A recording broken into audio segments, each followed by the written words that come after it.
Now what makes it a non-UCC is the fact that it was filed in the county's UCC division. It was not filed with the Secretary of State, okay? That's the only difference between a standard UCC1 and a non-UCC, okay? Now, you would go to your particular state and you would draw off a UCC financial statement, okay? Now, I'm going to go through the non-UCC one this night, and then we'll continue as we go, all right? Now, filling it out. A, name and number of contact at filer, that's optional.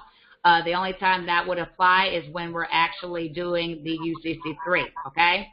So right now, that doesn't apply. If you want to put it on there, you can put it on there. That's up to you, okay? B, email of the filer, okay. Send acknowledgement to, all right? So put your first name, hyphen, middle name, semicolon, last name, all right? This would be the secure party you, all right?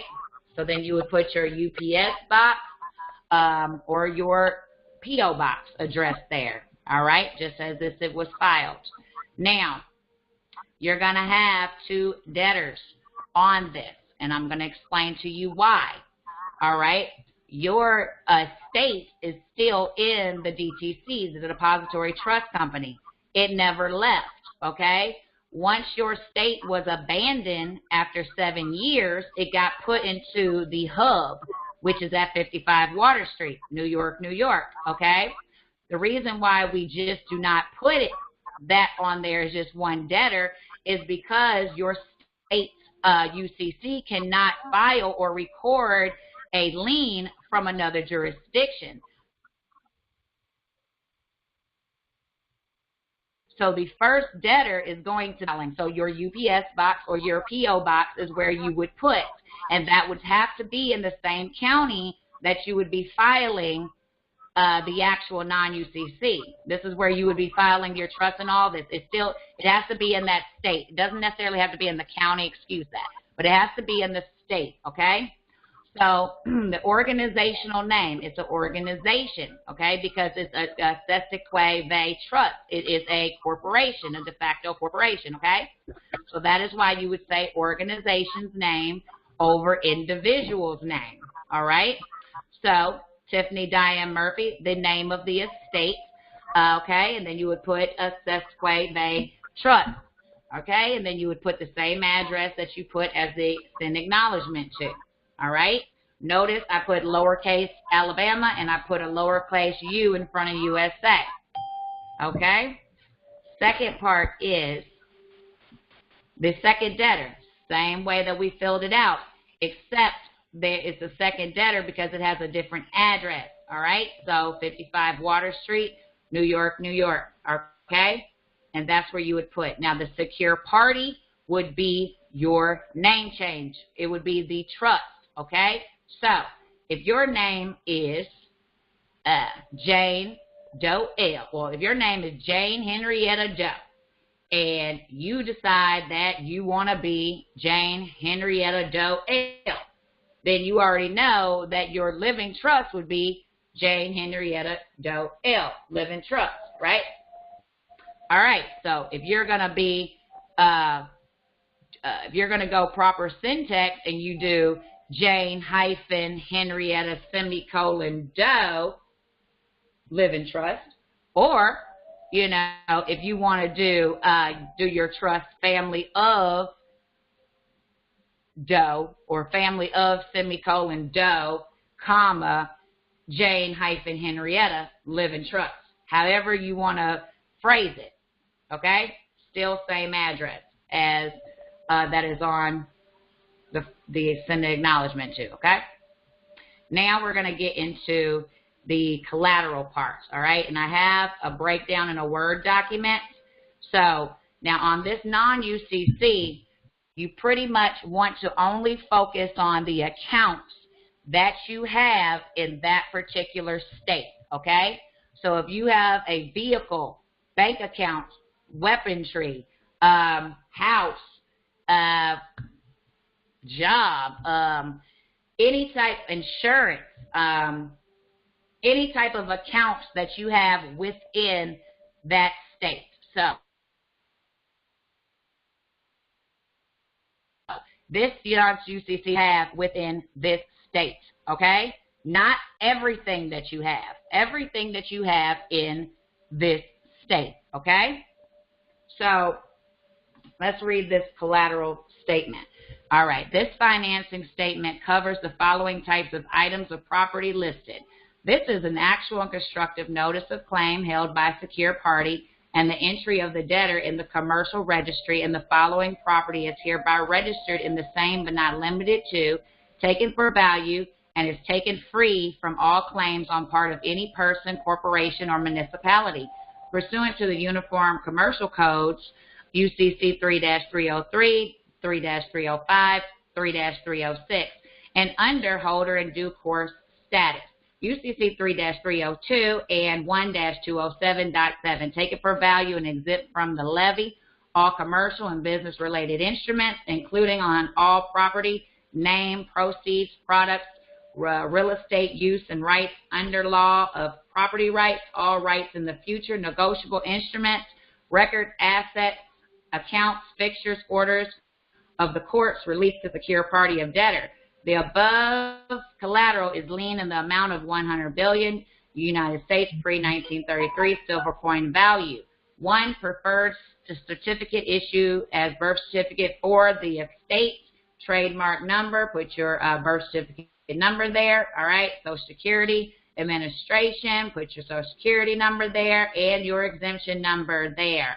All right, now this is the one, not on the corrected one, but this is the one that you have for the estate. If you have a vehicle, put the VIN number. If you have a bank account, put the bank account number. If you got the utilities, put the utilities there. And you need a property description. I'll show you that in a minute. If you got any criminal debt out there, put your criminal debt. You owe child support, any kind of debt you got. You got repos, repossessions, what you got. Okay? Put it on there. That's in that state. That is a debt that has to be paid. You have to pay your debt to society. Okay? Now, scroll on down. Let me go look at something, because there's one in here that's already, it's on the video. For the domicile state only? Yeah, this is just for the county domicile and county. This is the UCC for the domicile and county. There's a video that's already in here that I'm going to go ahead and let y'all have too. That's going to go into more detail. Okay. I was talking about the debt. Say that again, beloved. Oh, the property description. Any type of debt should be put in the collateral. Yes, for the domicile. Of the origin. Well, it's of the estate. Gotcha. Okay. All right. And is planning on going in your living trust. I wouldn't advise it. I think all people need to have their own living trust. Okay. But if you're going to do it like that, you might as well just come out of a family trust if you plan on talking marriage and stuff like that. Property description. Now, different states do property descriptions differently, okay? So, pick you out a nice property. If you already live in a house or whatever, there's a house that your family owns that you're eventually going to do, that you're eventually going to pay the debt off, put it in there, all right? So that would be your property description. And the reason you put a property description in there is because some UCCs inside of the county probate are in the land records. And they won't file it unless there's actual real property on there, even though they know that your birth certificate is a estate itself. Okay, so just go ahead and put the property description there. Sometimes when you're down there, I see it all the time, you give them the address, they'll print it off and staple it too as an attachment, okay? So, number 5, check only if applicable and check only one box. Collateral is held in trust or being administrated by a decedent's personal representative. Held in trust, all right? 6A, check only if applicable and check only one box. Public finance transaction, manufactured home transaction. A debtor is a public transmitting utility. Okay. Now, on all your UCCs, some of you are not going to have both of these options. If you only have the option to choose public finance transaction, okay, then choose that. But if you have both, the debtor is a transmitting utility. That's the box you would check. 6B, this will be a non-UCC filing, okay? 7, alternative designation. I'm sorry, Tiffany. I'm sorry for on the state of Connecticut, I don't have the option for 6B. They don't give me the option to put non-UCC filing or agriculture lien. Okay, well then on option 8, filer reference data, you put this is a non-UCC filing. Okay, thank you. All right. So 7, alternate designation, lessee, lessor, co-signee, co-signer, seller, buyer, bailee, bailor, lessee, lessor. It's bailee, bailor. Okay? Now we're going to go through more of these definitions on this because we're going to bust open these UCC code and get through these definitions, which I already have for you. Okay? We'll go through what is a transmitting utility? What is an agricultural lien? Okay, what is a lessee, lessor? What is a bailee, bailor? And so on and so forth. Okay, sometime I advise you to get off into there, get into the UCC 3, so that y'all can review this.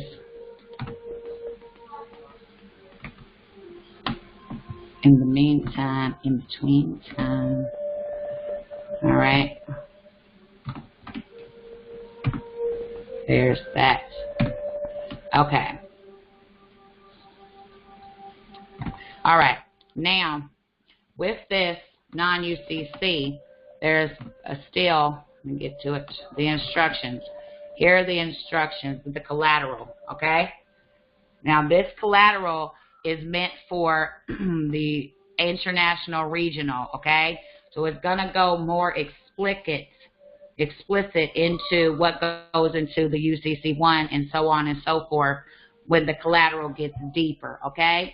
But I put this here so that you can copy and paste it onto the collateral of your own UCC, make it easier for you, okay? As you're going down here, you can already take the time because you'll see what I've already put into the collateral, okay? So start pulling your accounts of yourself, but you don't need to do it for your non-UCC, okay? This is for your UCC1. So take some time, read through this so that you know exactly what I have in here, okay? So that you know what goes in here, all right? You also see that we have mention of the indemnity agreement, the private security agreement, and all that. Identification numbers. Another thing that I forgot. Hold on, somebody got an echo. Hold on, Io. All right. State ID, that's an account, okay? So let's make sure that we put that on there. All right? Let's make sure that we put that on there. That's an identifying instrument. That's a contract, all right? So let's make sure that we put that on there.